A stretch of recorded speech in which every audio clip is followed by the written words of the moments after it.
Hey everybody, it's Samantha with Missing P&W with the latest information on the missing 2-year-old boy, Dane Paulsen. Late Tuesday afternoon, Lincoln County Sgt. Jason Spano said that going forward they will concentrate on a very focused area. So far, the evidence available indicates Dane was at the river's edge before his disappearance, Spano said. Because of this, we will be focusing the majority of our ongoing resources on searching the Siletz River.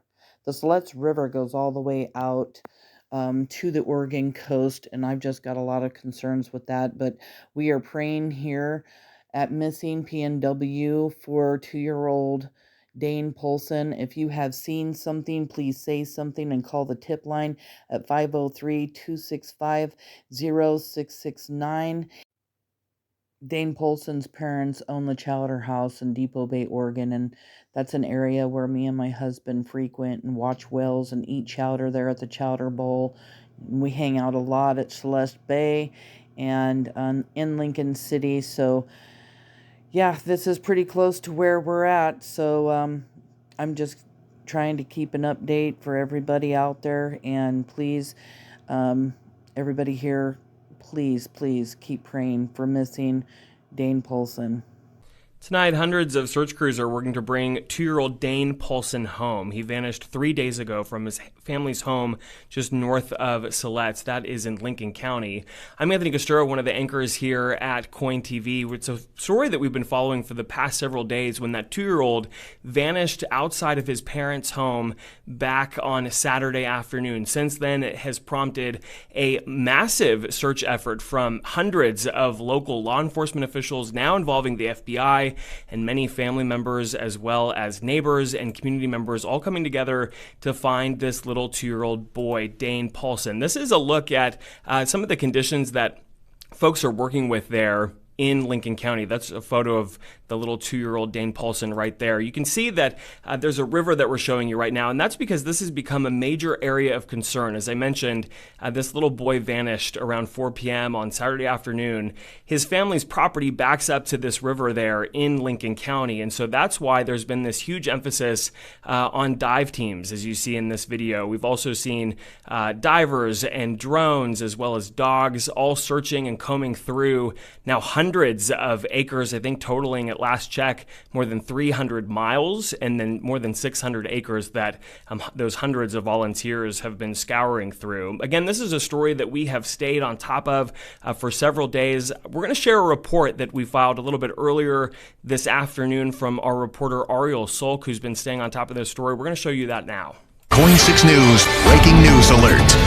That breaking news now at 5. We are going into the third day of the search efforts for a missing toddler in Lincoln County. Police and county residents, volunteers even stepping up to help search for this boy who disappeared from outside his Siletz home back on Saturday. The search for the missing 2-year-old stretching into a third day in Lincoln County. Yeah, Dane Paulsen vanishing from his home north of Siletz late Saturday afternoon. Ariel Sulk is talking with volunteers. She has the latest.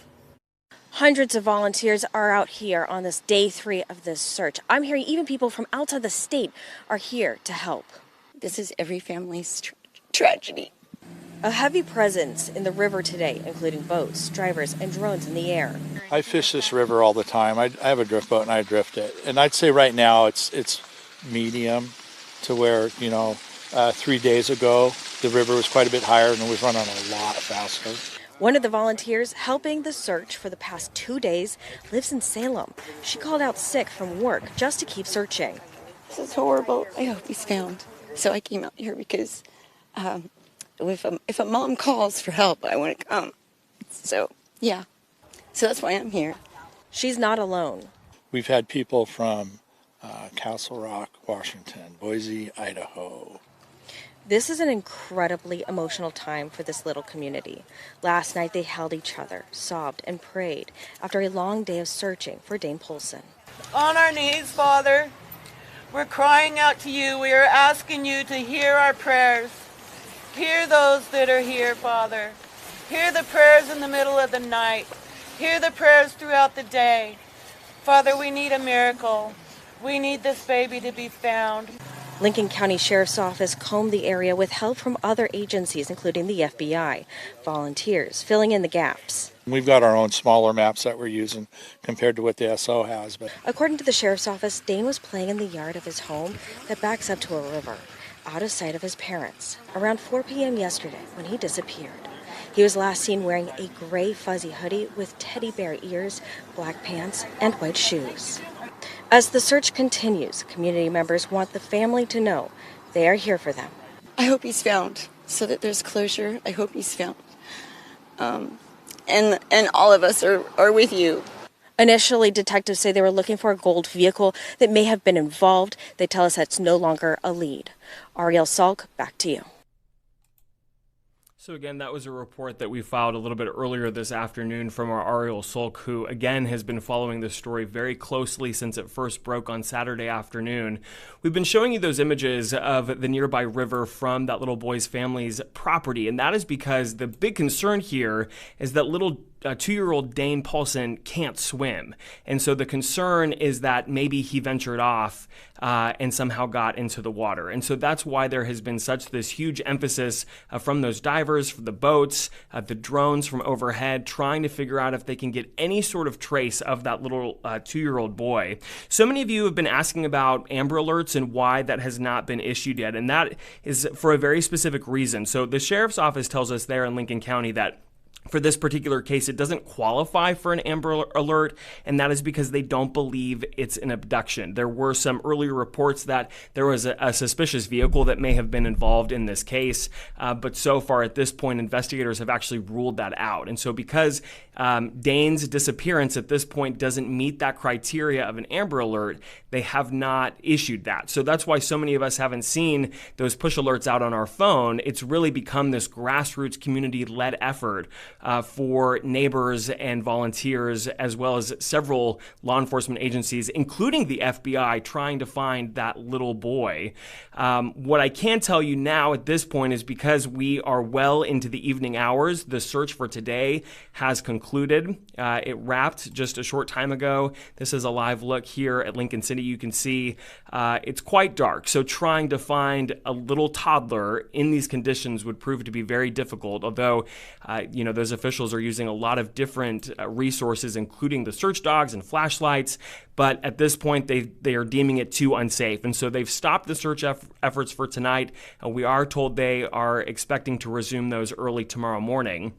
Also of note to tell you about tonight, the Sheriff's Office had initially planned for a news briefing later this evening about 5:30. The Sheriff's Office canceled that. They had rescheduled it for first thing tomorrow morning.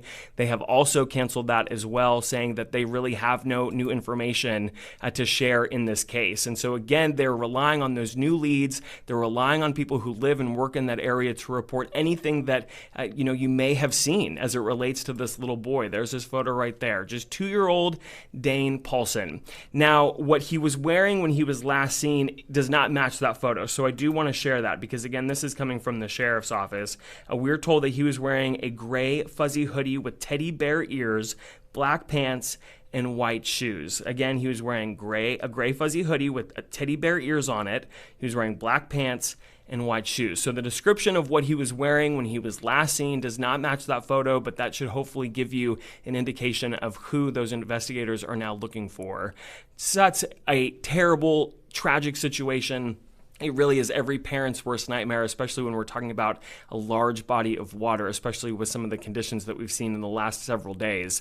But again, we know hundreds of volunteers from all over the state, even out of state. Today we heard from some folks who are working on the ground there. The folks were coming from Washington State and even Idaho. I'm trying to assist in the search for that little 2-year-old boy. It is a story that so many people are hoping for closure. A lot of people hoping for the best possible outcome, which is to have Dane come home safe and sound. It's certainly a story I know you're all interested in, and it's a story that we're staying on top of. So we are working on getting some new elements for you tonight. The latest developments we're going to have at 10 p.m. over on Portland CW, and then again at 11 o'clock on KOIN. We're going to have the latest updates for you too right here on KOIN.com. Any new information that comes in throughout the evening will be shared sure to share with you online. But again, the investigators really relying on those new tips, relying on folks to come forward if they've seen anything at all that could potentially help bring that 2-year-old boy home. That's going to do it for here on KOIN.com. We'll see you tonight at 10 and 11.